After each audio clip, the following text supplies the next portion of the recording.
If you would, as you come in, go ahead and put your name, your school, and your district into the chat for attendance purposes. Make sure you have the Google Slides open from our link that we sent you earlier.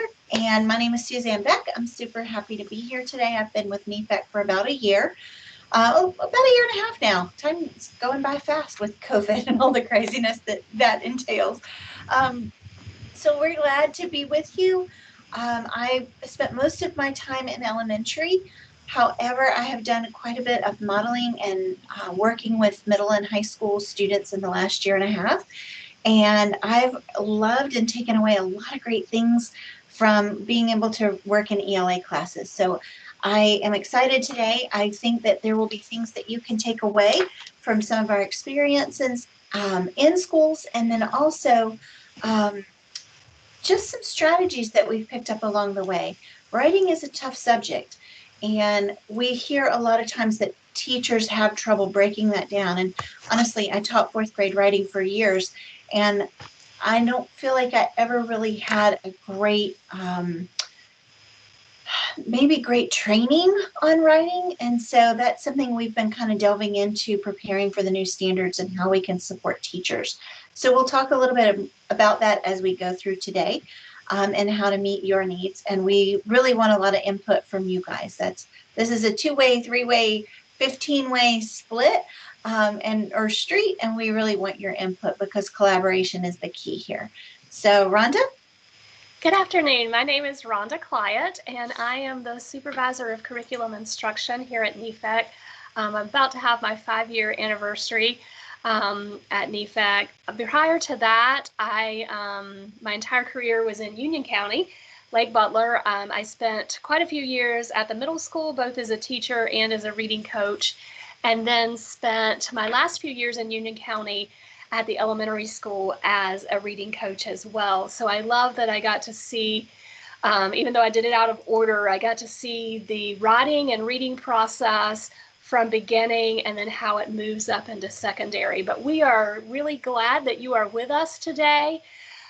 We are going to share some things that we think are practical that you could take back and use immediately. And I know we're all teachers, and so we're already kind of thinking towards the fall and what instruction may look like. And so we're going to try to share ideas today that are both adaptable for traditional learning, or you could be using in an online format. So as Suzanne said, we don't want to do all the talking today.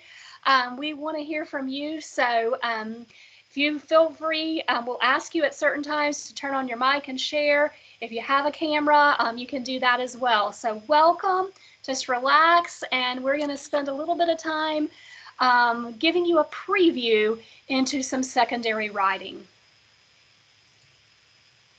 So I don't know how many of you do this, but this is something that I really enjoy, and a lot of times in our sessions, we'll use quotes in our training sessions, but I also think that quotes are effective to use with students as well. So this is just to kind of set our tone today.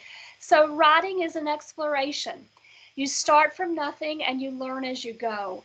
So thinking about that, I think about that blank sheet of paper that oftentimes we're asked to write something and we go totally blank. We don't have a clue about what we want to write about. And if we struggle with that as adults, surely our secondary students struggle with that. And you're constantly editing, you're constantly getting feedback and making changes. So that's what we want to take you through today. But I would challenge you, if you don't use quotes in your classroom, it's a great way to trigger a quick write for students. A book that I love, a professional book that I love, is called The Elephant Man. And it talks about a high school teacher who is at the end of his career, and he was really kind of struggling with classroom management, and his lesson plans were laminated. He'd been using them for years, and the kids weren't really getting anything out of class. And all of a sudden, quotes started appearing on the chalkboard. It was a chalkboard at that time, every day. And it changed the dynamics of his classroom because the students started to respond to the quotes. I won't give it away in case you want to read it and tell you who in the school was writing those quotes on the board, but quotes are very powerful.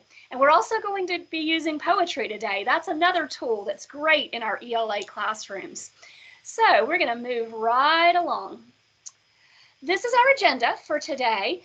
So we're going to start out by thinking about writing and just kind of setting the frame of what does writing look like in a secondary classroom. We're going to share some strategies with you. As Suzanne said, we met with elementary teachers this morning. We're going to share a little bit with you just so you can kind of see how that writing progression in our training today works. So we're not going to share the elementary strategies, but we want you to see how they build. And then we're going to do a little preview into the BEST standards, which are our new Florida standards. I want you, if you haven't taken a look, to see how the writing standards are going to be laid out. And then in the end, we're going to have you do some sharing of best practices in writing, ideas that maybe we triggered today that you would like to use, or ideas that you have of your own. Suzanne?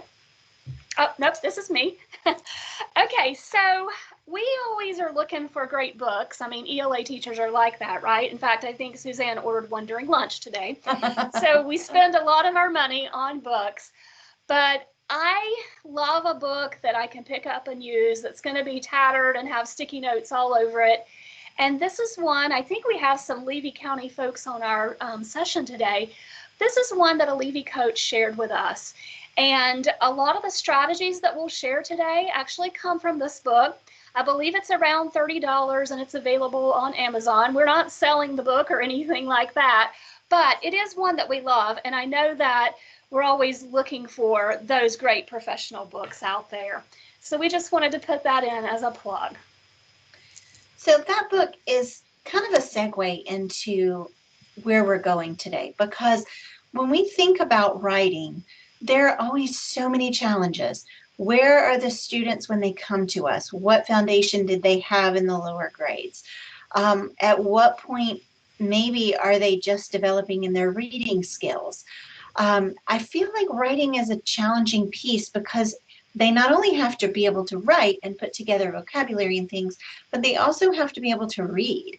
And so thinking about that in light of maybe subject matter, maybe looking at really rich text in ELA, or maybe it's even looking at outside of our subject area and really understanding how we get kids to engage with text. And so much of that is built on those reading, writing, speaking, listening standards.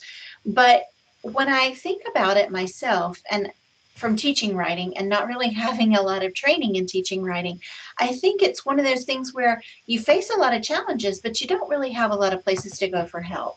And so I've spent a lot of time the last few weeks asking teachers and asking principals, asking coaches, where do you feel like your struggles are with writing? Where do you feel like you are not meeting students' needs? Where are the gaps and how do we fill them? And in the course of looking at this book, we felt like there were some very clear scaffolds or hierarchy kind of needs in writing. And so we wanted to share those with you today. So Rhonda, if you want to go ahead and share the hierarchy. I don't know, I'm having trouble talking this afternoon. You guys forgive me. It's been a long day of talking to a camera. All right, and Suzanne, there's a question in the text box I was about to respond to. If you would go ahead and respond to that, if you don't mind, about Absolutely. having the Google Slides open. So, you know, I don't know, I've been around a long time, and some of you may have as well. I've been teaching, I'm entering my 32nd year. And, you know, standards change. I mean, I go all the way back to what used to be CTBS testing, so that tells you how old I am. But, you know, I often think when I'm talking about how kids learn to read and how kids learn to write, the skills are really the same. It doesn't matter if we're working under Sunshine State standards, Common Core, LAF standards, or now our BEST standards. The skills that are important for kids to read and write, they are the same. And Suzanne and I came across this hierarchy that we really liked because it shows the progression of a student and how they can move along a continuum with writing.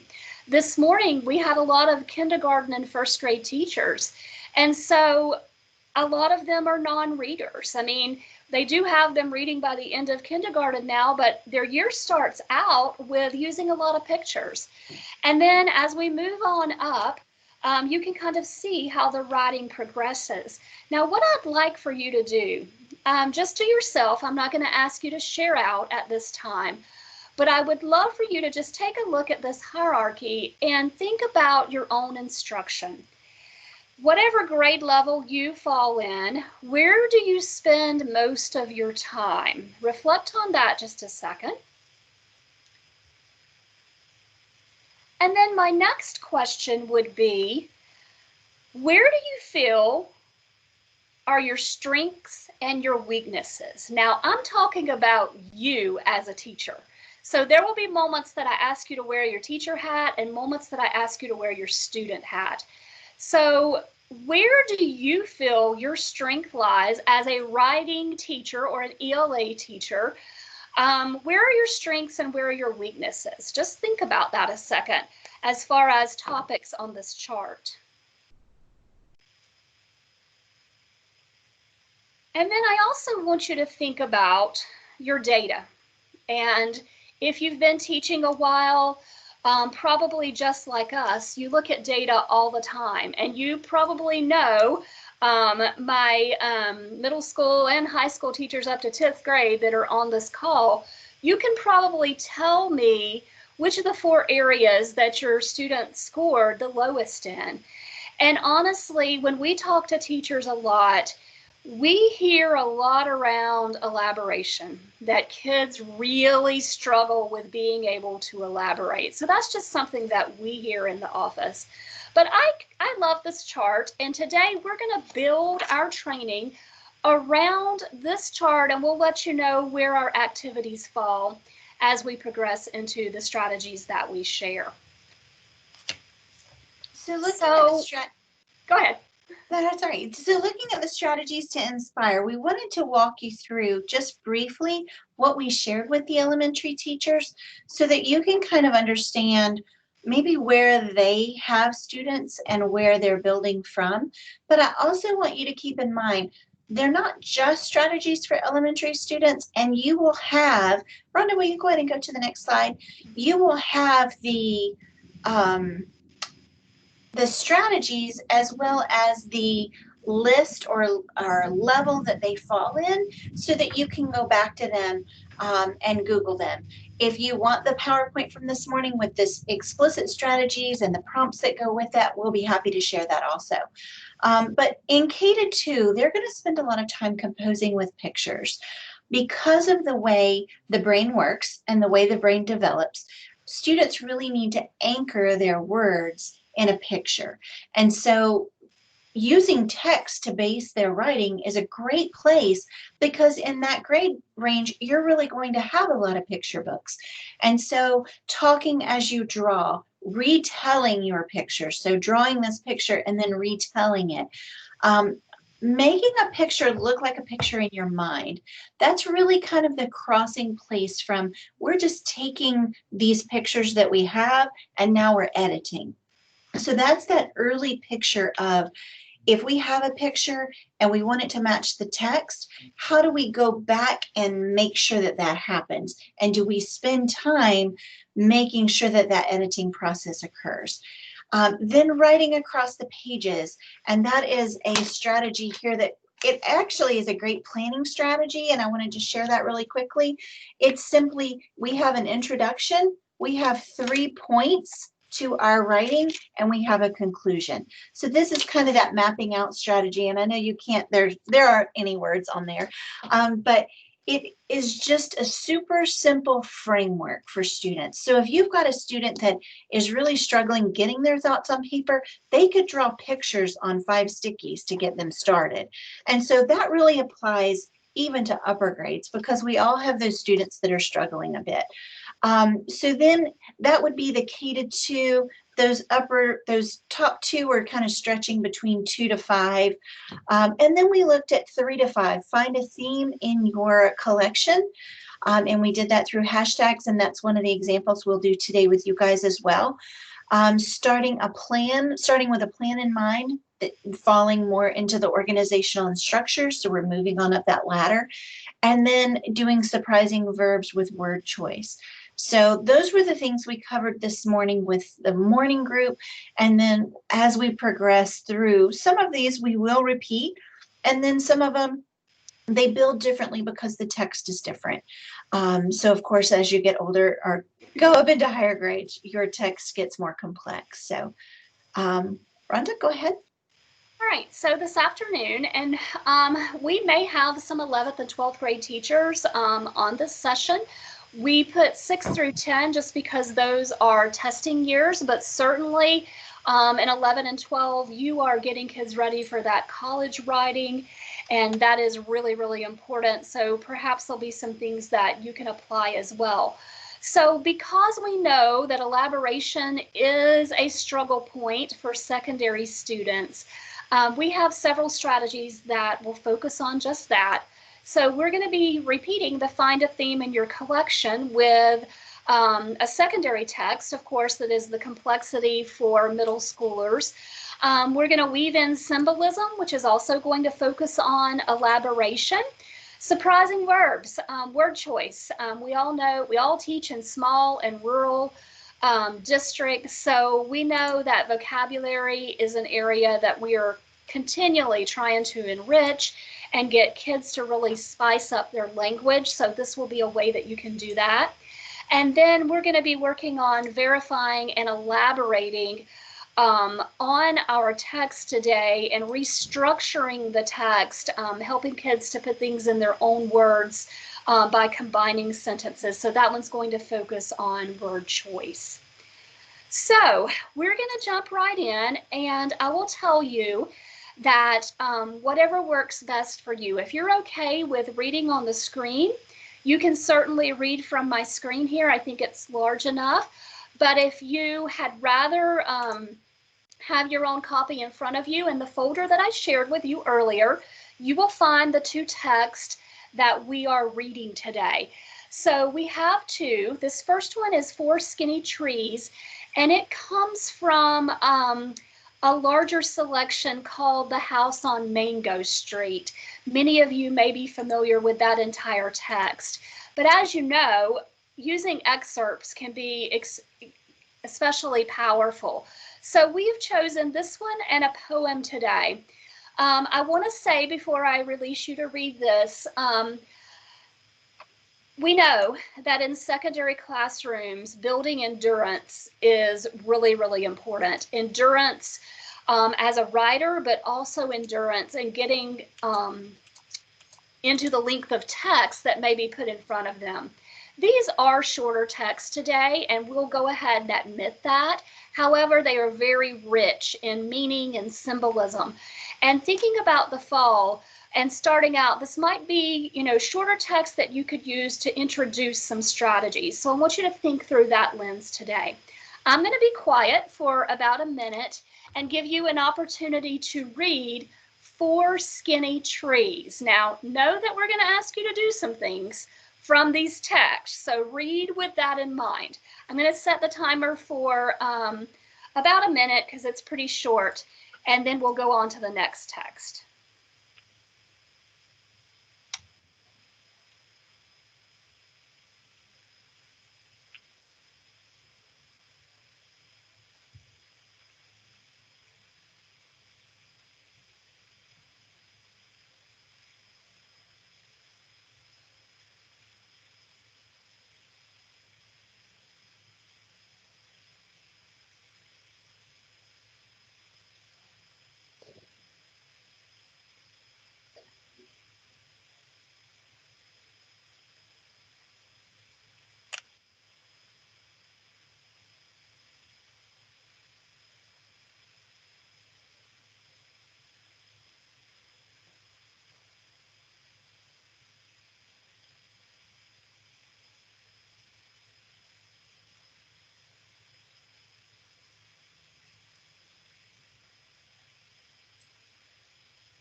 All right, there's our timer. So I don't want all of my ELA teachers in the room to freak out over the grammar and all the different things in this text, because this is written, just to give you a little bit of a background, this is written through the eyes of a child.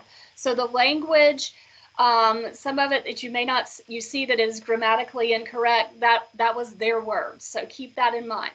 All right, our second text today is a poem, The Rose Who Grew in Concrete. So if you would take just a little bit of time to read this one to yourself.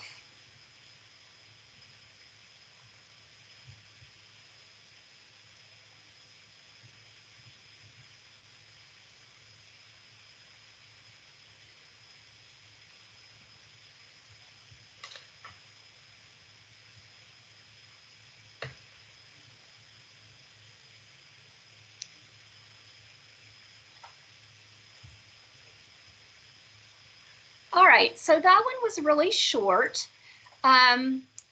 Keep in mind, you can flip back to these. You should have the slides open in another tab for yourself, because we're going to ask you to go to those at different points in our session this afternoon. So if at any point you feel like you need to go back and look at the text, please feel free to do that. Suzanne? Suzanne, you're muted. I'm so bad about that. This is a strategy that we actually found in the book, but we tweaked it, and we hope that you will take these and tweak these just the same. This is a similar strategy to one that I have seen used in a 7th and 8th grade classroom. Their school uses Dbqs, which are document-based questions, and they use different texts. So in their school, they actually start like in a civics class. The civics teacher introduces the main topic, then they take 2 or 3 articles that came from civics and they take them to their reading class. Their reading class teacher then reads a couple of articles using reading strategies. Then they take all of those articles to the ELA class, and the ELA class adds a couple articles, and then they do writing. So it's a culmination of a week-long activity using the same theme. So for instance, one that I happened to be part of was on civil rights. They started that in civics. That went to the reading teacher. They read some more articles, did some reading strategies, really dug deep. Then they took all of the articles and went into ELA and wrote about them. So it's a beautiful model for a way that this could be used. But in the reading class, they actually took all of the articles that they'd gotten so far, and they said, before you draft, look for hashtags. So all kids love hashtags. I mean, I love hashtags, and I probably love them more than I should, but I think they're fun, and I think they're a really neat way to summarize something very quickly. Get your thoughts right there on paper. And so thinking about how to use things that are really common in the world today and that kids are engaged with in the world today. And these kids came up with such incredible hashtags out of their civil rights articles. So each article, this teacher had them hashtag. You could have them hashtag each paragraph. You could have them look at several articles and come up with one culminating one. In this case, we want you to go back and look at the 4 skinny trees and the rose that who grew in concrete, and I want you to come up with 2 hashtags, one for each one. So think about, what are the ideas that keep popping up in them, and what are the patterns that you see? So we've got some prompts there that you might use with students. Look back at both texts and write sticky notes about key details. Now, you don't have to use sticky notes. In this, they actually had the hard copy of the article, and they just wrote the hashtag right across the top. So I want you to think about how you might use this with your children or your students. So, oops, I'm sorry, I clicked on the wrong thing. Rhonda, would you go ahead and click one more time? So I want you to consider the text and come up with a hashtag, one for each of your articles, and I want you to go ahead and put that in the chat box. So share with us what you're thinking. And really, we're coming down to central idea, main idea in the lower grades, central idea in the upper grades. So take just a minute, go back to those 2 articles. I'm going to give you about 2 minutes just a minute each to come up with some really good hashtags. And as soon as you come up with them, feel free to go ahead and put them in the chat box. And I'll go ahead and go back to the skinny tree, and I'll wait a minute, and then I'll go on to the rose who grew in concrete. Thank you, Rhonda. If you want to view it here.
Okay, remember you're going to type your hashtag into the chat box.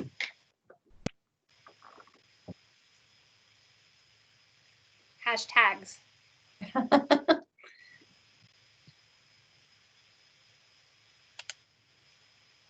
Keep looking up. What an interesting one.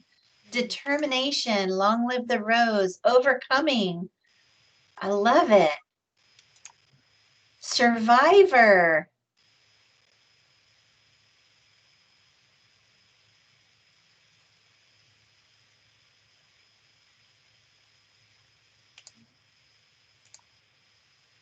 Busting through. I love that one. That made me really laugh. Ferocious. Wow. Skinny but strong. That's the motto I really want to have. Like for real life. Reaching down to look up. Oh my gosh, those are amazing.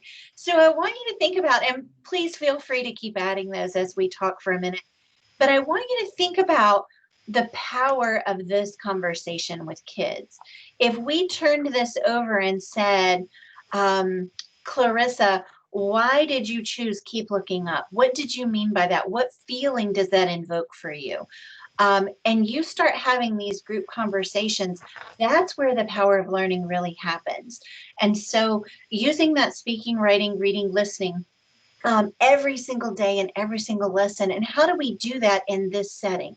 So right now, I've just shared with all of you Nancy's idea and Amy's idea and Marcia. Boy, we've got strong, ferocious, strength, deep strength, busting through, courageous, survivor. We have this huge theme that we're starting to see take root. And no one even really had to say anything. We didn't even have to spend a lot of time here. So we're spending time here because we're trying to make a point for you. But I want you to think about how kids can hear what's going on from other kids in a really simple format. A hashtag is a great, great tool to do that. And so I think it sets kids up. I always say, and I don't think I said it in this group, but my favorite saying of all time is, success tastes really good. And if we can provide success for students and opportunities for them to have success, they want more. It's like the French fries or pizza or ice cream. You naturally want another bite. And so if we can ever give them a section of time, a moment that they can be successful, that lack of motivation goes away. And so this is a super simple, direct way that every kid in your class can be successful. And some kids, they may have to have this read aloud to them for them to be able to culminate this thought. But think about how you could frame this to allow every kid in your class to achieve success. That's a really exciting moment. So I want you to think about, if they have already done this work, and they go into the next piece of, we're not worried yet about conventions. We're not worried yet about word choice, although there are some pretty good word choices here, right? So think about these word choices and how that might alter your thoughts going forward, because we're getting ready to do some deeper work going into some new strategies. I love a couple more of those, Suzanne, that came in. Understanding me, concrete rows, strength over stature. And Geneva, thank you for jumping in and doing your first official hashtag. Woohoo! I had a Twitter, but I use it for Facebook. I use it for whatever, because I just love hashtags. I think they're really fun. And maybe it's that writer in me that really wants to get down to the succinctness of this was the powerful punch for me. So I love that you're using them. Great way to go, Miss Overturf. We had a coworker at one time that talked in hashtags. He used to drive us crazy, but a couple of years ago, there was a limit on your characters on Twitter, so you had to be really, really careful about that. Oh, I love that one, Marcia, from Ground Up. Ooh. That's great. All right, so moving right along, now that Suzanne has kind of set the stage for one of those standards that I call a struggle point. That central message shows its ugly head all the way from elementary up into secondary. Kids struggle with trying to really narrow down to what is the central idea or the main idea of the text. So that's a real quick way that you can connect with the kids, and they would love that. Since we are using a short excerpt from The House on Mango Street, Four Skinny Trees, and the Rose poem today, we shortened that for the Rose poem just to make it fit on our slide here. We're going to introduce our second strategy, which is called Weave in Symbolism.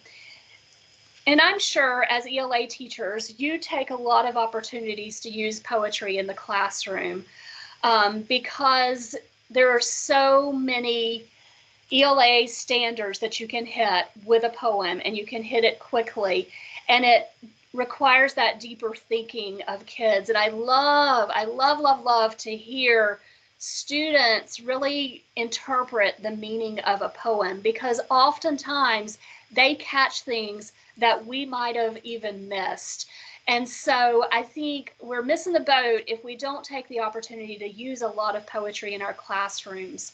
So today we want you to be thinking about both of those texts. So this strategy, as I said, is called Weave in Symbolism. So that's why you see the links there on our screen. So what we want you to do is we want you to think back in those poems, and you can pull them up again and take a second look, of course. But we want you to think about some abstract idea or issue that was illustrated in the poem. And many of you captured those in your hashtags. So you may already have a good start there.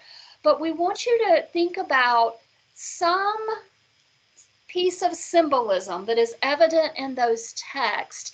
And we want you to think about that abstract idea and then turn it into a concrete idea. So what's your interpretation? So there's this abstract piece here. And what do you think that means? So we're going to have you work in partners today, which is something that we think is very, very important. Now, in our world now of social distancing, that becomes, we have to be a little more creative with that. And so we're going to show you how you can work with a partner in the virtual world today. And what we want you to do, Suzanne is going to assign you a partner in just a second, but you're either going to look at the Rose poem or Four Skinny Trees, okay? So if your name comes first on her list, you're going to look at the Rose poem. If your name comes second, you're going to look at Four Skinny Trees. And you're going to find two examples of symbolism, okay? So this is what the slide looks like, and that's why we ask you to have your slides open, because you're actually going to go in and type in these. So person one is going to reread the rows and find two forms of symbolism, and then tell us what that means to them.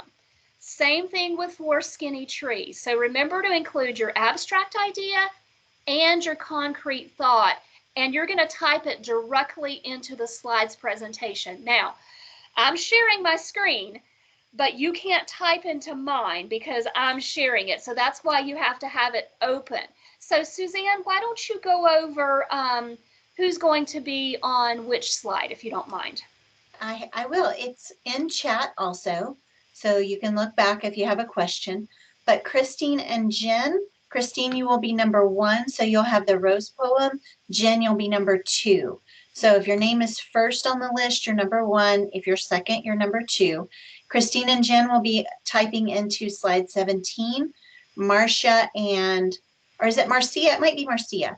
And Nancy into slide 18. Karma and Paula into slide 19, Amy and Clarissa into slide 20, Belinda and Christina into 21, and Geneva and Robert into 22. So please find your slide, and if you have any questions, please unmute yourself and just shout them out. We're happy to help. And just in case you didn't see where yours was listed, in the chat box, there's a little place that says see more or see less. So in the box where Suzanne typed this, you may have to click on see more to see the names at the bottom. We're going to give you about 5 minutes, I think, just to have you really think through this. So I see a lot of people on 17. See someone on 18. Just look for your Excuse me. number. Sure. Yes. This is Clarissa, and I just want to make sure that I've opened my file in my Google, and I've clicked on slide 20. Hello, Amy, and I'm going to just type my impression right on this screen. Am I understanding that correctly? Yes. So you'll put it right on the sticky note. There will be 2. You'll do 2 pieces of symbolism. I'm sorry? Okay, so 2. Okay. Does that make sense? So I just want to make sure. So thank you. Sure. No worries. So it looks like we have 3 people on slide 20. Oh, it might be Rhonda. That's what it is. Rhonda's on slide 20. Oh, sorry. Does anybody else notice they don't have a partner? Or did we miss anyone?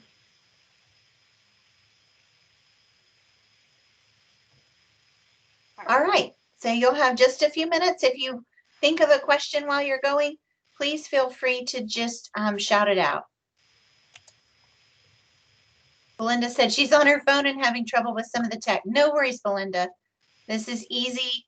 We always say learning is messy, and we didn't actually start this way, but learning is messy, and sometimes it's the way it goes. No problems.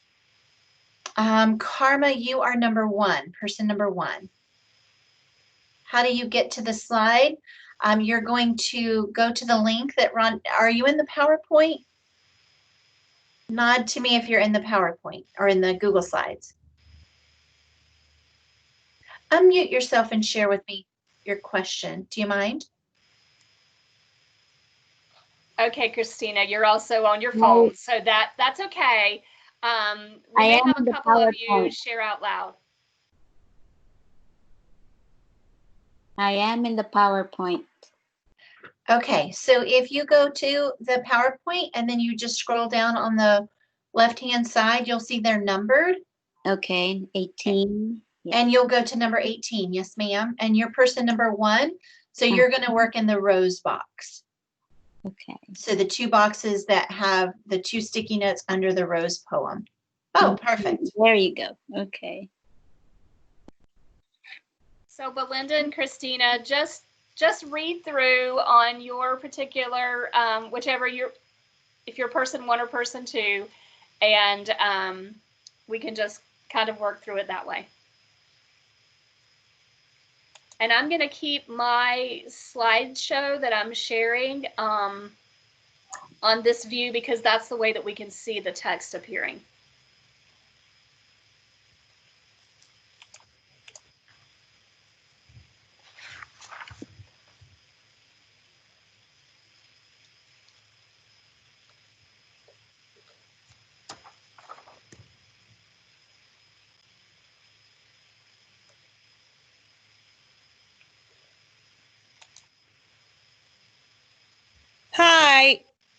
Hi, it's Amy.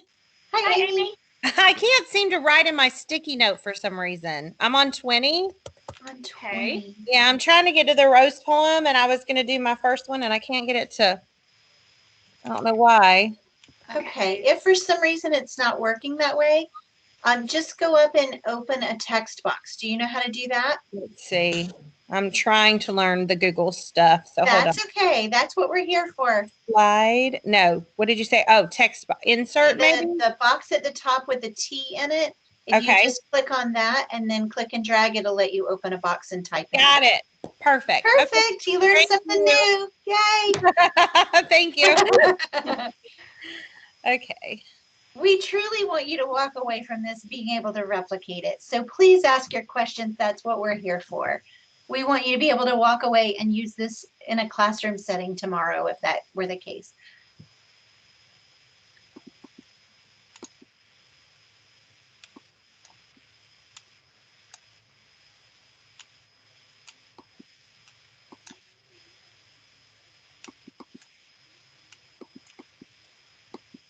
Mhm.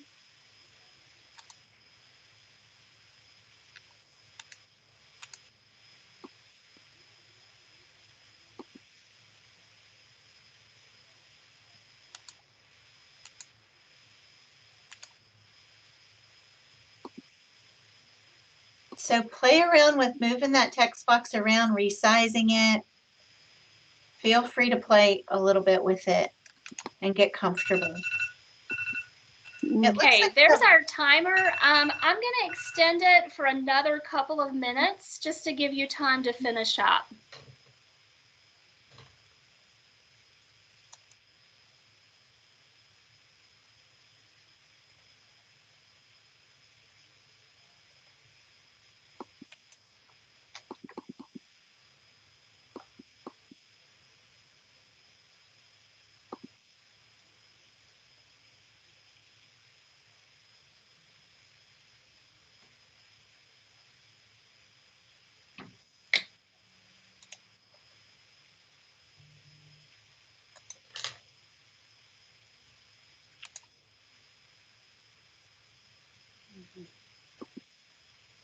Oh, I'm looking at slide 20 and there's some good thoughts going on that page. So I want you to think about as you're typing, if you were the teacher viewing your students typing right now, what might be some prompts you give? Or what might you be asking of students as they were working to drive their learning even deeper?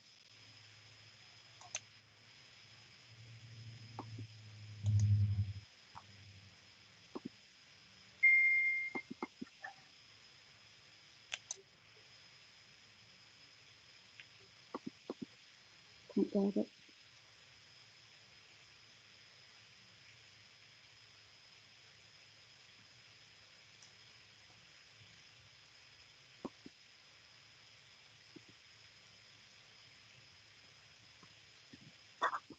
This is good. You guys are amazing. Yes, these are great.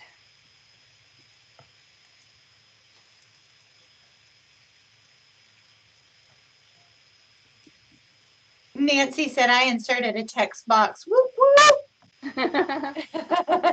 We love it that you figured it out.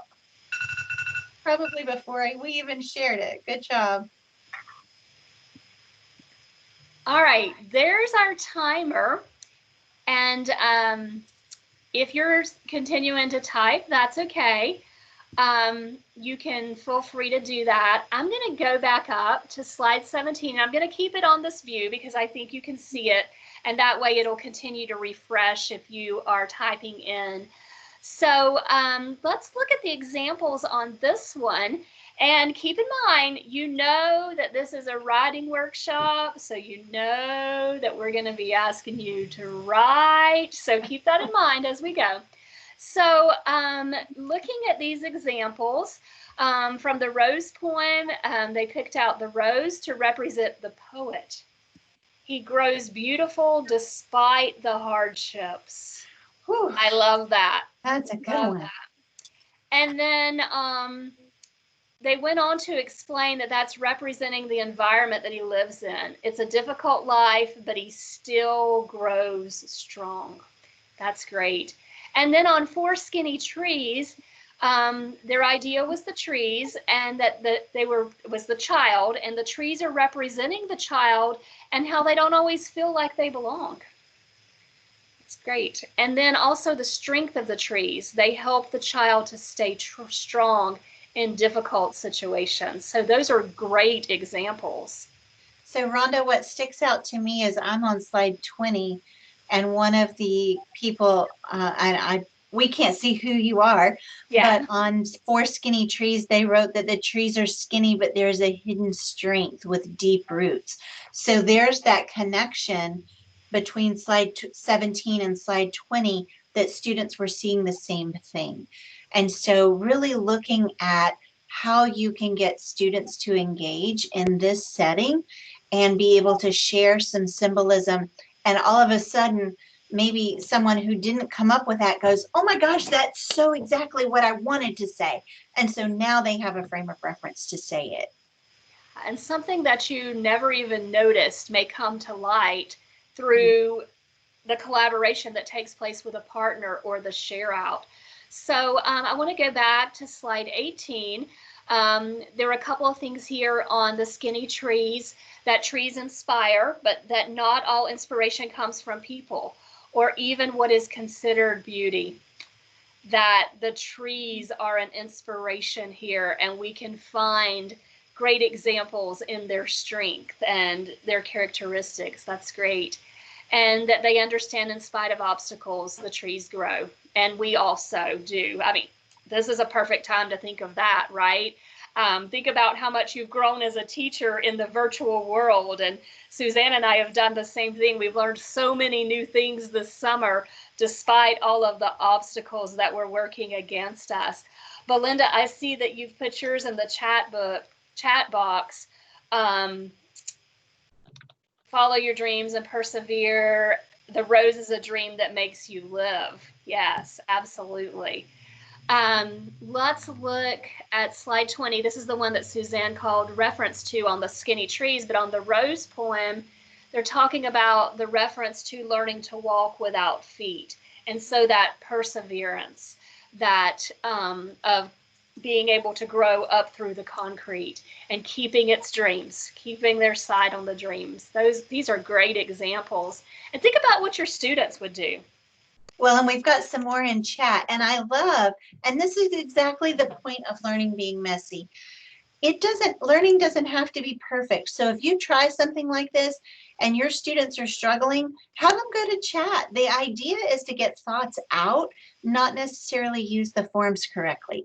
So when I went to chat just now, I realized that there were like 12 messages that people have either commented their idea of symbolism, or they've responded to each other. And that is the beautiful thing of collaborative learning. And so you look at, Christina had said at Belinda, symbolism, the abstract, strength alone in a world full of many where no one notices them.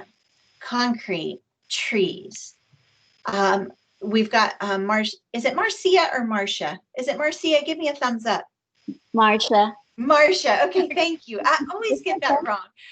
So I always wanted to make sure. I'm sorry. So abstract is equal to the growth that they have, that thought of them growing. Some people have said I wasn't able to get there, but I added the rose is the dream that makes you live. And then truly, please don't worry about it, Miss Overturf. No worries at all. But slide 21 for skinny trees. There's symbolism in the abstract of the strength alone in a world full of many where no one notices them. So think about how that would be powerful for kids to be able to see other people's thinking and then have all of this to then turn into a culminating writing lesson. And I know the argument, I've probably said it myself, that, well, they're going to have to do it on their own on FSA writing, or back in the day, FCAT.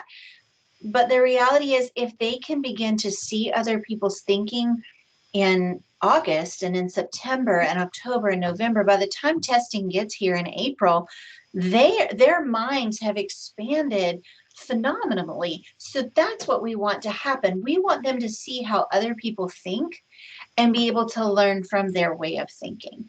And I don't know about you guys, but Rhonda and I work with two incredible guys. Their way of thinking is so far beyond and different than mine that sometimes I sit there going, I don't understand where they're even coming from. But when I hear their logic of why they thought something would work, it always just blows my mind. And so I think that's a really important gift for us to give students also. I know that working with Adam and Jake have allowed me to expand my learning and my thinking process. And so to give that to students is really invaluable. And we've spent a lot of time over the last couple of years talking about collaborative learning and how important it is and why the brain works that way and why the brain needs it.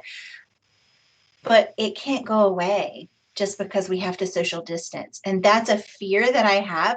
We've spent a lot of time and resources talking about how to do this and make it work and how kids need it. And that need is still there. When they come back, they're going to need some social, emotional connection with people. And this is a beautiful way to give them that social, emotional connection. Sorry, Rhonda, I kind of got off on my. No, that was beautiful. She didn't even practice that.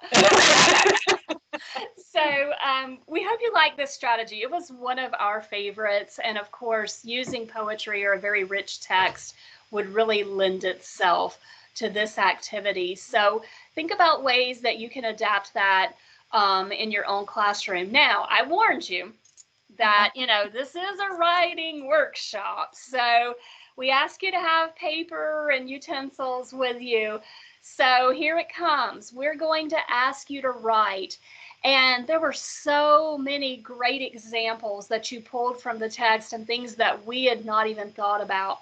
So what I want you to do, you're going to now pull out that paper and you individually are going to compare and contrast the symbolism in the two texts. And we want you to really think deeply and analyze each of those. And think about how the author crafted this. So you have one text that is an excerpt from an entire book, but you get the idea from Four Skinny Trees. And then you have one that was a poem, so the poet had a definite purpose in mind. So think about how the author of those two texts shaped their presentation using symbolism. And for 3 minutes, we're going to ask you to write. Now, I'm not going to make you share, okay, but you do need to write because we're going to use this writing for our next activity. So if everyone would take 3 minutes and just write.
Have about 1:15 to pull everything together.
All right, there's our timer. Now, if you were actually working with students, I promised you that I wouldn't have you make you share, but if you were working with students, you would have them share, maybe with a partner, or maybe in a group, or maybe they would switch papers, or maybe not during social distancing. Maybe they could share something on Google Classroom.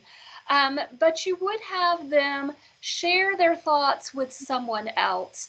But for the purposes of our time today, I'm not going to ask you to do that. However, keep your paper handy because our next activity will build on this. Suzanne?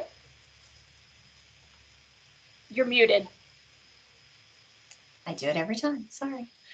One of the things we talked about in the morning session is thinking about how we can create writing opportunities or journaling opportunities for students to do every day. And what would that look like in a Google setting or a classroom distancing, social distancing setting? And so I want you to think about the next step in this is editing. And how would you have your students begin that editing process? Would they edit their own paper? Would they edit each other's paper? So I want you to go through right now and look for surprising verbs. Go back to your paper and highlight all the verbs that you came in contact with or that you wrote. So quickly go ahead and highlight all the verbs. And then we're going to have you make those verbs a little more rigorous. So when we look at the ocean waves were crashing, you could use crashing, oppressive, ruthless, which is a word I love, never ending. All of those give you a different perspective on crashing, but they all beef up that verb. And so I want you to think about how you could beef up your verbs and give me some surprising words that you might not have thought about when you were just doing your free writing. So take a minute, go back, highlight all of your verbs, and just write out beside, and you can see in Rhonda's picture here, where she's got just the verb underline and a line drawn with some brainstorming verbs that could take its place. So I want you to take just a minute. Actually, we're going to give you about 2 minutes to go back and read your writing, find the verbs, and spend some time adding to those, making them more rigorous, and just giving us something that might surprise us.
I could see Miss Overturf is still struggling with her computer. No worries, Miss Overturf.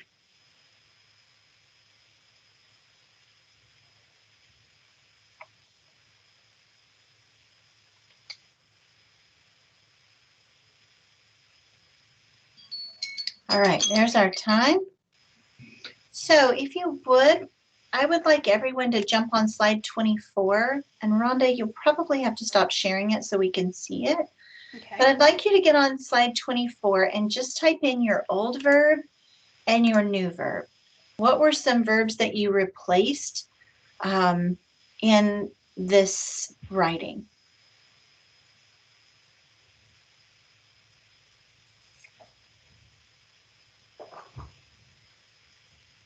So you might not want to, I see two people are in the same line on the first one.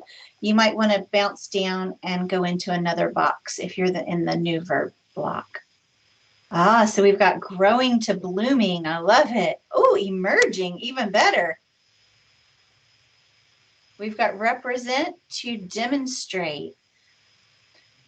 Represent to embody. Ooh, nice.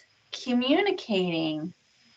Admires to marvels. Ooh, that is a good one. That one gave me the feels. Here's the thing about this. This is really safe. I can't see who's writing what. You are just writing on your own. So when you think about students that might be struggling with being put on the spot, this allows them to be free. No one's name is attached to any of this. So teach to inspire, takes to seizes. Ooh, that's a good one. Now, if I had some writing going on, I might have students do some brainstorming on their own. And then maybe I might partner you together and say, Ms. Overturf, I want you to go and work on Paula's journal and see if you can give her some tips. So maybe your journals are in an open forum, or maybe you take their sentence that they're really struggling with and you have them put it into Google Classroom or Canvas and have two students reply to it just like you would in a college class.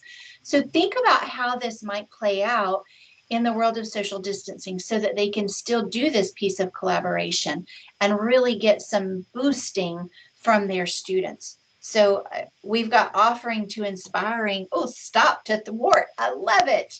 I love it. I love it. So to a girl that loves words, this is like a passion point. I could spend all day right here having you guys increase your words and talk about them and what do they mean. And this is real, authentic vocabulary use.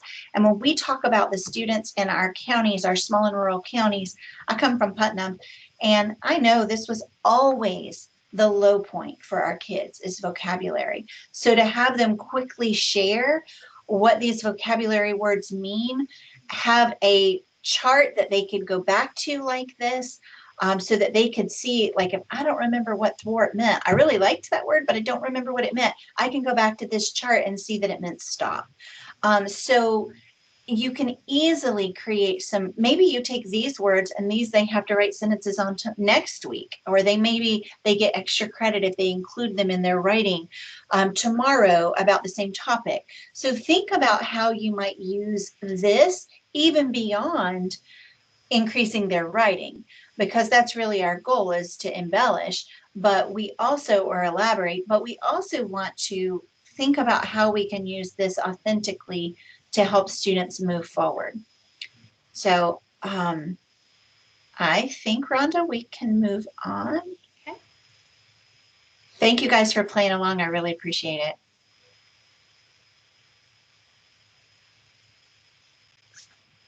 All right. So this next activity that we're going to go over with you is entitled Verify and Elaborate. And I will say, this one does not come from the book.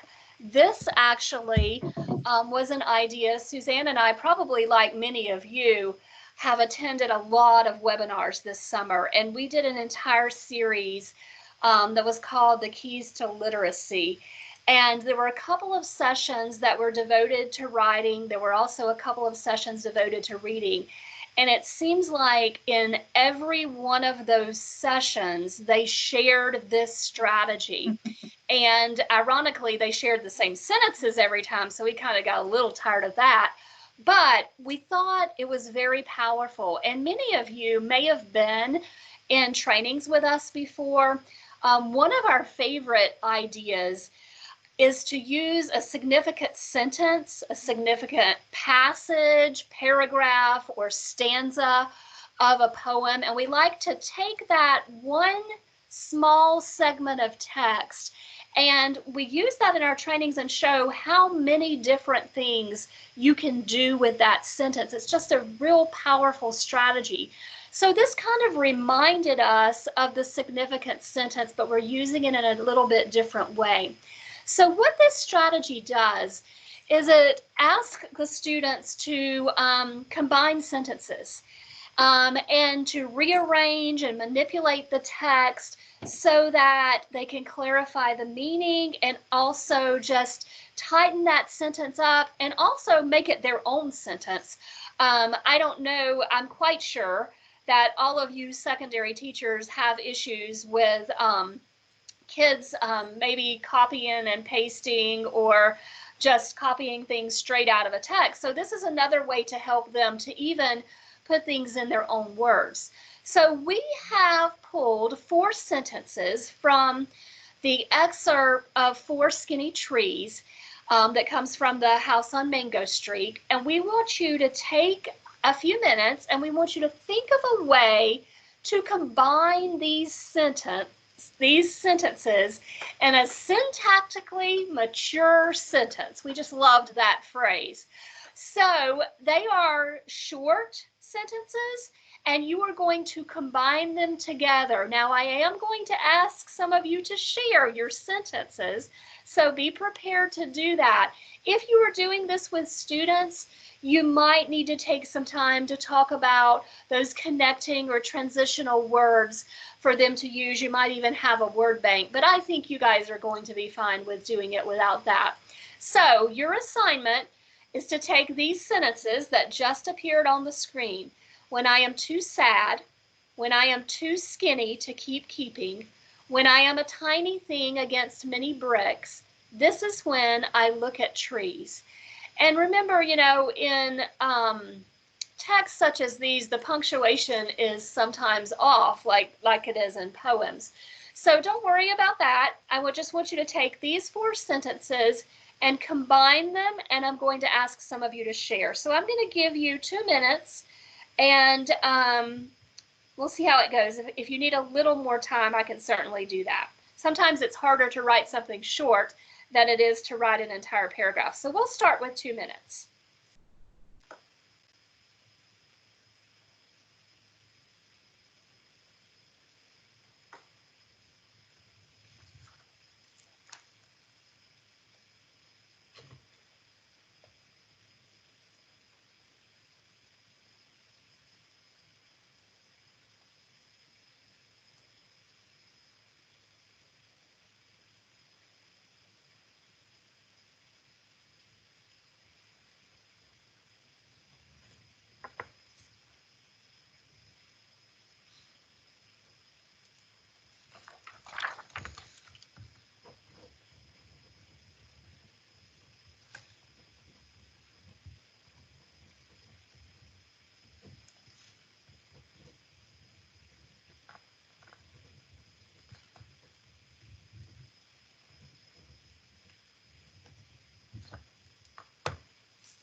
Okay, so that's our timer. If you don't mind, show me there's a little hand on your screen. Raise your hand if you need a little more time.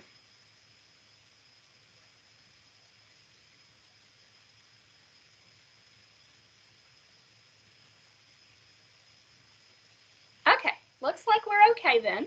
So what I would like is you have an option.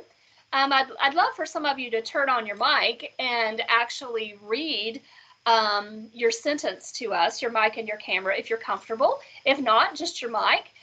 Would any of you be willing to do that for us today? Want to hear your syntactically mature sentence. Sure. All right, thank you. This is Nancy, and I wrote, when my sadness overwhelms me and my hope has vanished, I lift my eyes and soul to look at the trees. That was amazing. Thank you, That was Nancy. amazing. Love that. Who else will share? That's a tough one to follow. I was actually thinking that, Rhonda. I know. This is Clarissa. All right, Clarissa, go ahead. And can you? Oh, okay. I wrote, when I feel like giving up. When I feel like giving up, I look to the trees with their deep roots and feel strong. That's great. That's what I wrote. That's Yeah. great. And I like how you Shall I say it referred again? back to pieces of the poem as well. Yes. Or the text. Anyone else? Right. I'll give it a try. All right. Depressed and downtrodden, I find energy and strength while gazing at the trees. That's great, Jen. Yeah. Energy and strength. Powerful words there. Thank you. And I like the way she took the feeling words and tweaked them. Like the format was kind of similar. So for a child that really needs to make that connection with words, hearing that connection might be the secret sauce for them. Maybe they can't go way outside of the boundary, but they could replace those emotion words with another word that gives a deeper meaning. So I love that. Anyone else? I don't want to leave anyone out. This is Geneva. I'm not sure if I can read mine if you want me to. Sure. You will tell that I'm a science teacher and not a poet like some of you guys. That's okay. So looking at trees grow through rocks helps me to relieve the sadness and keep going in difficult times. How is that any less than what they said? That was amazing. Theirs just sounded better.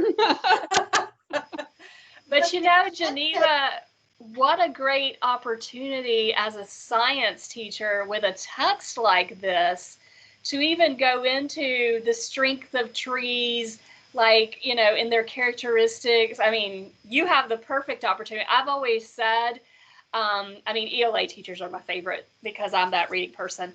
But next to ELA teachers, social studies and science teachers, as a coach, were my best support for the ELA teachers. So thank you so much for sharing. All right, so you may be thinking, like, all right, Rhonda, Suzanne, these are great, these were fun, but we have to have kids write full papers. We understand that, and we know that you do. We didn't want today to be about an entire essay, though, because there is such power in quick writes and mini lessons that you can do. It doesn't always have to be an entire lesson. Sometimes I get caught an entire essay. Sometimes I get caught up in, oh, they've got to have 4 texts that they're comparing, and they've got to write at least a 3-page paper. No, there are a lot of small things we can do that will prepare them for those essays. But we also know that on our brains all the time as ELA teachers is the FSA writing test that will still be in existence until we change standards and there becomes something new. So you'll still be writing this year in the same way, to our knowledge. So we're going to transition to FSA writing and creating a prompt. So Suzanne? So I want you to take what we just did and the text that we just had, and I want you to write an explanatory or an argumentative essay prompt for your students. And I gave you the kind of the lead-in that the state uses when they create their prompts. We wanted you to see this, whether you teach science, and I think that's a perfect connection to make here. It would be very easy for you to incorporate some writing. You can get a lot of really good grades from writing and see where children are lacking. You could do a 3-minute prompt with them having a writing at the end as an exit ticket. And so thinking about how this is worded in the ELA world is an easy piece for you to make that connection if you're not an ELA teacher. So I included those prompts for you. So I'm going to give you about 2 minutes to take what we were just doing and create a prompt. And you can just type it into the chat box if you would like, or we can share them out however you would like. I just wanted you to be able to kind of have that experience of this is where we're coming, this is where we're building. Now we're going into writing this whole prompt and writing this whole passage. So if you would take just a minute and think about our text that we just used and how would your prompt read, and share those out for the good of the group.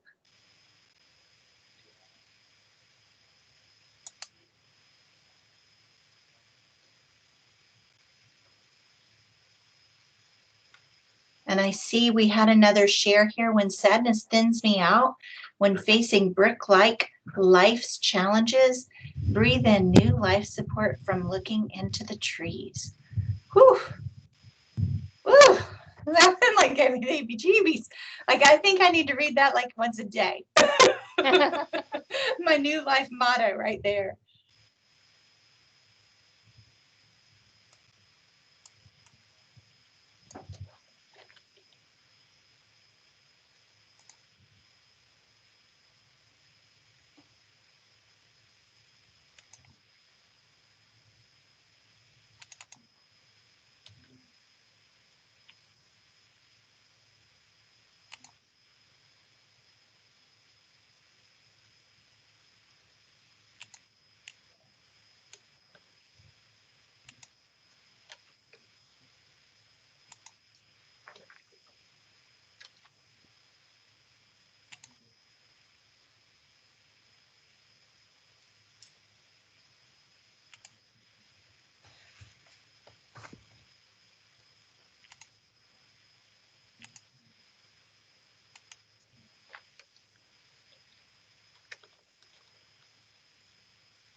All right, go ahead and start typing them into the chat box.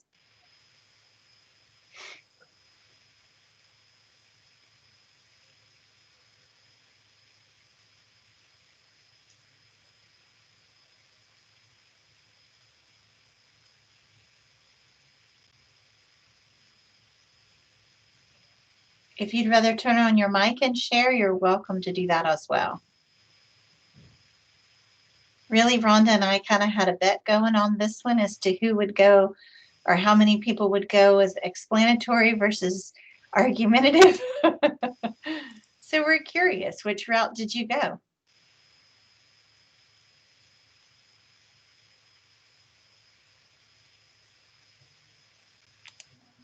So we've got an explanatory essay in which you discuss how important it is to persevere through difficult times in your life.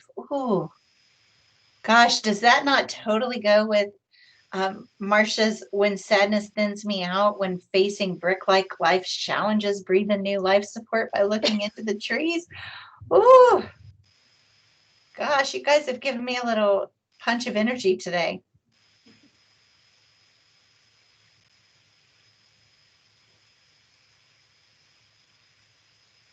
I love it. Anyone else have one to share? We've got one explanatory. Anybody have an argumentative? How inspiration can come from unlikely sources. That's a good one. I like it. I like it. Totally different perspective, but not really. Write an explanatory essay analyzing how both authors' use of nature is symbolic.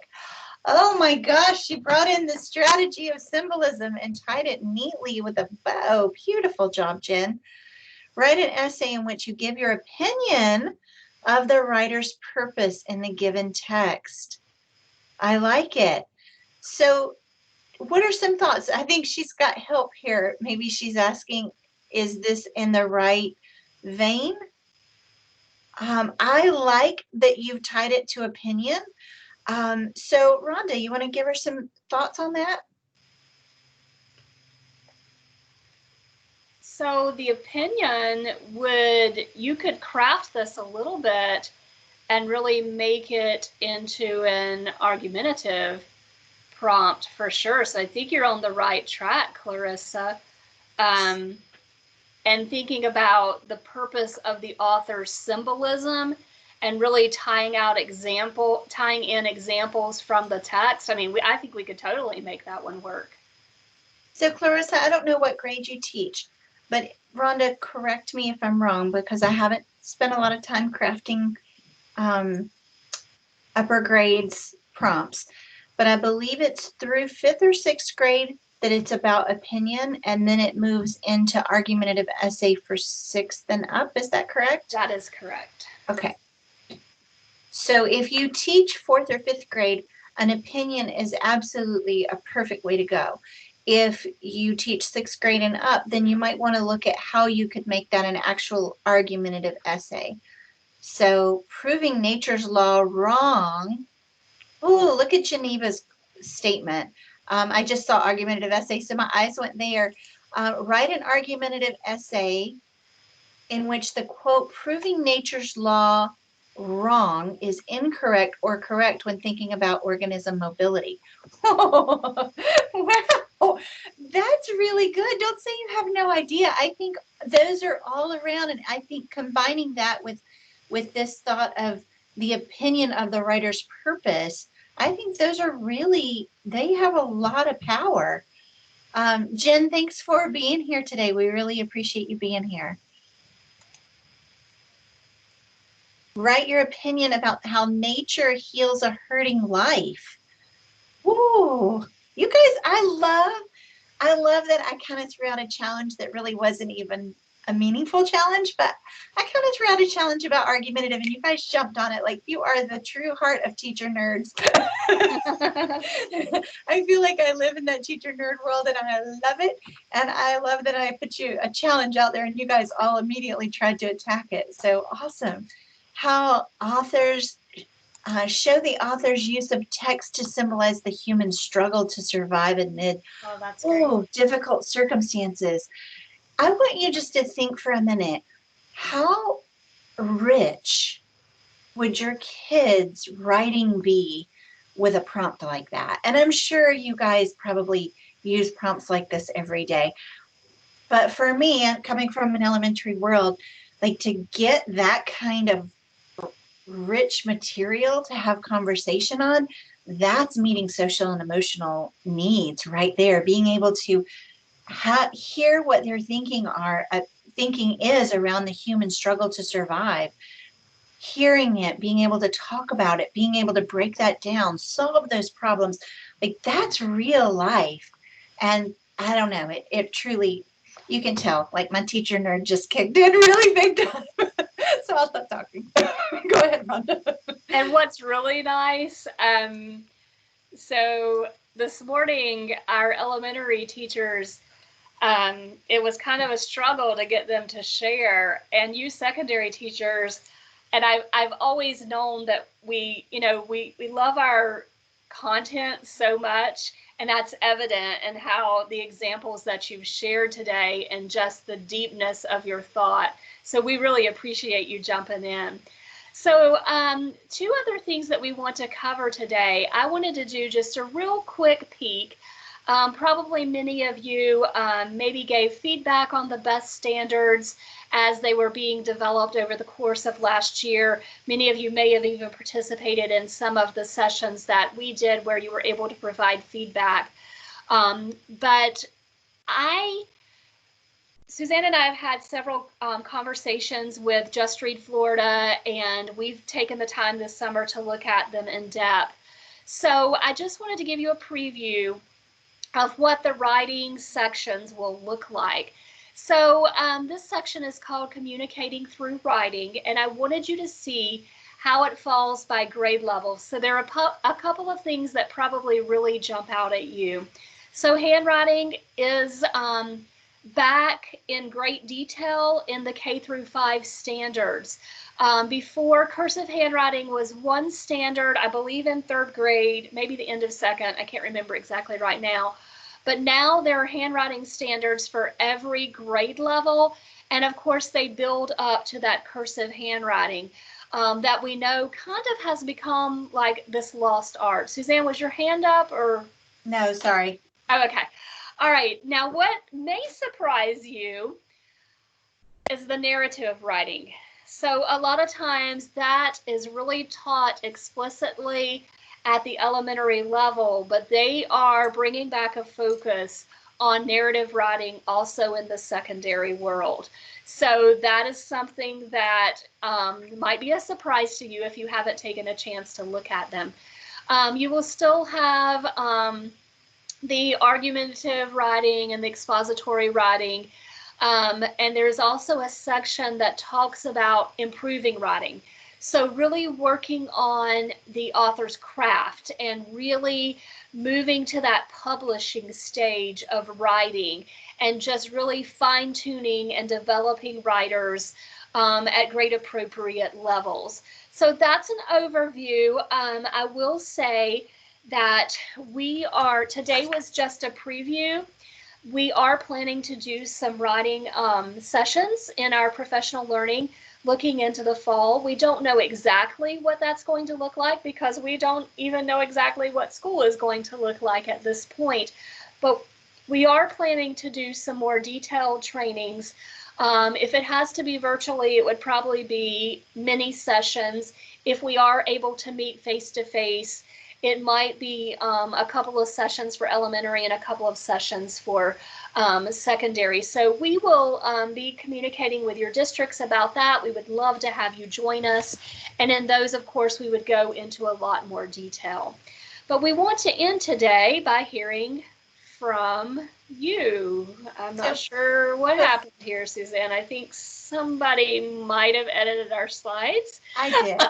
I had told them that I would give them the slides so they would have the Oh, you did. Okay. So well, I stuck them in there and I didn't have time to tell you. I'm so sorry. Learning's messy, ladies. Would you like for me to go ahead to the end? Yes, go ahead. I just wanted you guys to know they were here if you want to go back and use any of the strategies with your students. Okay, you scared me.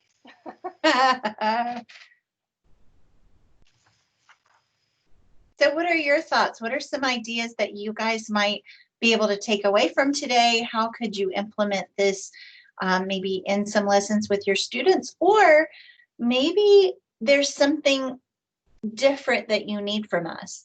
And if you are, I think everyone that I've asked has said their students struggle with elaboration. Pretty much across the board, principals, teachers, coaches, that's a real need. So what are some other areas that we might be able to help you? Or is there something from today that you thought, oh my gosh, I could use this, but I could use this in this way? And so this is your time to share. We've got about 25 minutes left. This is your time to share with the group and kind of brainstorm together. So please feel free to turn your mic on and just start talking. You can raise your hand if you feel more comfortable, or put it in the chat, any of the above. This is your time. So please, you guys have been so awesome to share. And I know we're having some people with weather challenges, but we have 25 minutes left. So if you have time to share, we have time to listen and learn from you. Suzanne, do we want to go ahead and discuss their artifact, just in case some of them have to jump off?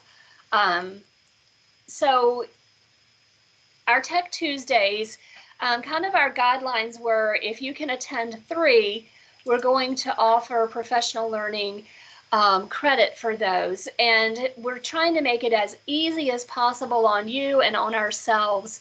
So many of you have joined in many of our sessions and may have already come to that point of 3. But thinking about today's session and artifact, you're only going to have to share 1 for any of the 3 that you can show that you attended. So thinking about today's session, and it could be some student work. We will extend this through August when you go back to school. It could be some lesson plans where you use one of the strategies. It could be writing prompts that you come up with that you could build like a text set and then come up with a writing prompt. So make it easy on yourself. We are open to any of the ideas that you might have. So just kind of keep that in mind as we move forward. So I'm seeing a couple of questions.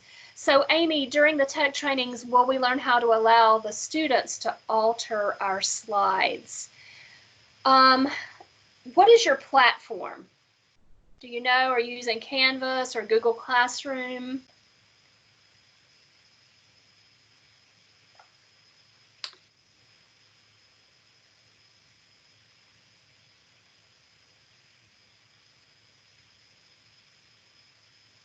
Okay, I'll wait for Amy to respond. Let's look at another couple of these, Suzanne. I'm going to scroll back up. So Nancy, the book recommendation, it is actually all the way through. So it gives suggestions all the way from kindergarten up through at least 8th grade. I'm flipping through it right now to be sure because I started to second guess myself. It looks like this one goes through 8th grade. There may be a high school one though. I would have to look. But a lot of them you could tweak for high school. I love that our science teacher. Sorry, Suzanne, you answered that already. That's all right. I actually thought it was 12, but I wasn't looking at the book. Rhonda's got my copy. But I like her thought of using these forms of essay writing when looking at other types of accounts or things from articles or science textbook. I think that's a really cool place to use it. Yes, the recording will be available. And the book is in the PowerPoint. It's called Writing Strategies. I'm typing it in the chat, Susan. Okay, awesome. And there are a couple people here who've said they've found some slides to use as interactive word walls, such as the verb and the new verb. That is an amazing way to use that. And I think you could even probably, once your kids have done the slide, you could probably snip it and drop it into like your Google Classroom or your Canvas classroom as a photo to where they could go back and access that if you're doing it in an online platform. So Belinda, I think that would be a really neat connection to take their work and then make it part of something that the whole class could go back to. Or if you teach more than one class, obviously, maybe you put all 6 classes with their verbs there. And wow, what a great plethora of words that would be. That would be amazing. I think Amy has her hand up and is ready to share now. Okay, Amy, go ahead.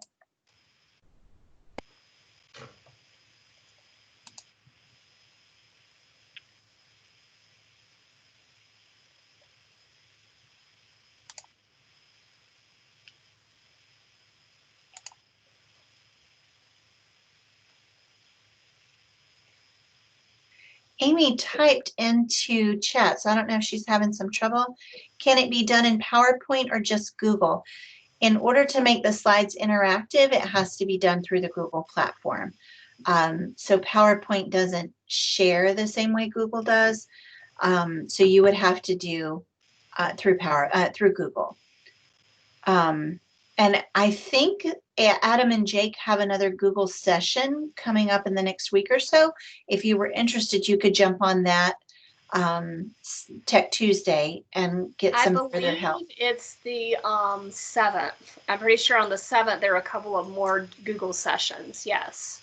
And theirs start from the ground up. They start very basic and then kind of build up. So that might be really helpful if you haven't used Google very much.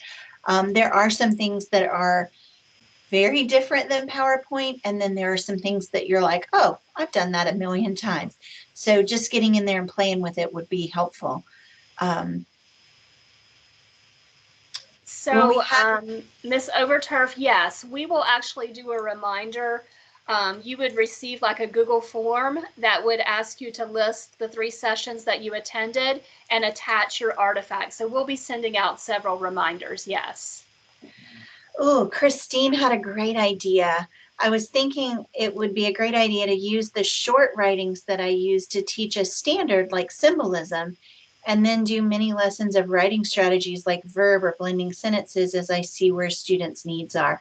That is a perfect example of knowing what this hierarchy looks like and meeting students' needs on their level. I think that is, I mean, you always made me cry a little bit. I have to really stop myself because I feel like that's the piece that teachers so often struggle with. That's the piece that I struggle with, and maybe that's why it hit me so hard. Being able to look at my students and really understand where they were lacking. And I think I struggled with that as a 4th grade teacher. And this hierarchy, when I saw it, I thought, my goodness, this is so perfect because it breaks it down into these super simple scaffolds. And it gives, I mean, that book, each section probably gave 20 different strategies to use for each of the sections. And so you've got 20 strategies there to meet the needs of your particular students. So I love that idea. Thanks for sharing, Christine.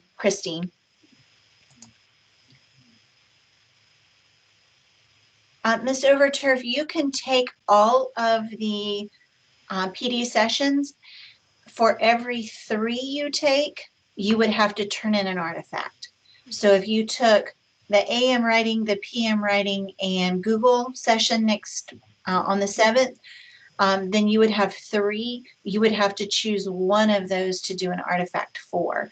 And then if you took all, I think there were 15 total. If you took all 15, then you would have to do a total of 5 artifacts to get the points for those. And we will send out, someone I think asked, will there be a reminder? There will be a form that's sent out. It'll be a Google form, and you'll just you'll fill out your Google form, and then you'll attach your artifacts with that. And Christine, yes, I definitely think that the strategies could be adapted for 9 and 10. I mean, think about the ones that we shared today that you could definitely use. I mean, think about the one on symbolism.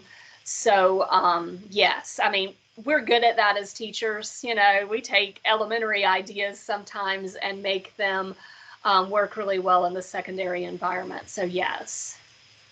Well, and really that's why I wanted to share the ones that we used in elementary, because some of them could be adapted.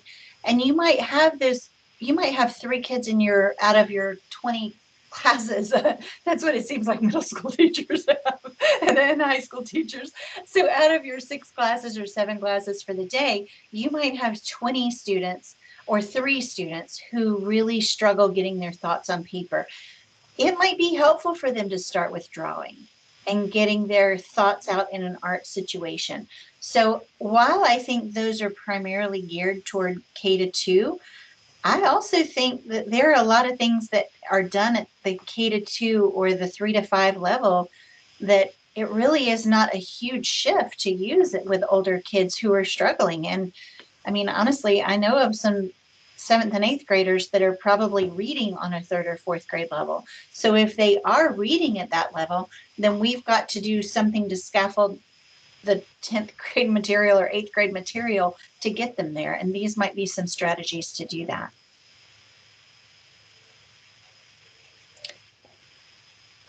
In the morning session, some people talked about different ways that we might use these strategies online and have this collaboration online.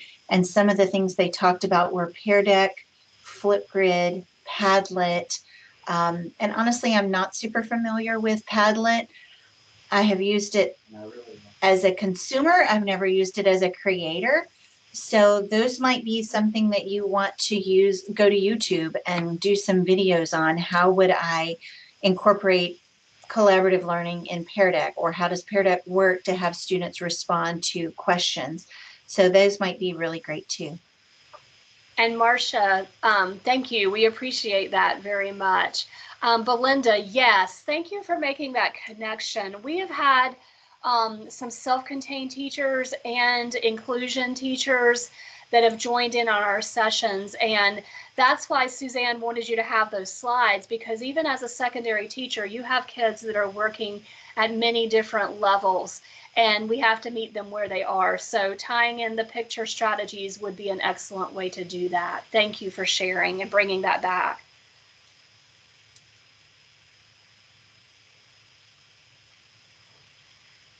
All right, well, we're going to hang out a few minutes. If anyone has any questions, we'll hang out as long as there are people here. But thanks again for joining us today. Have a great afternoon, and we hope to see you on another Tech Tuesday. Thank you guys. Have a great day.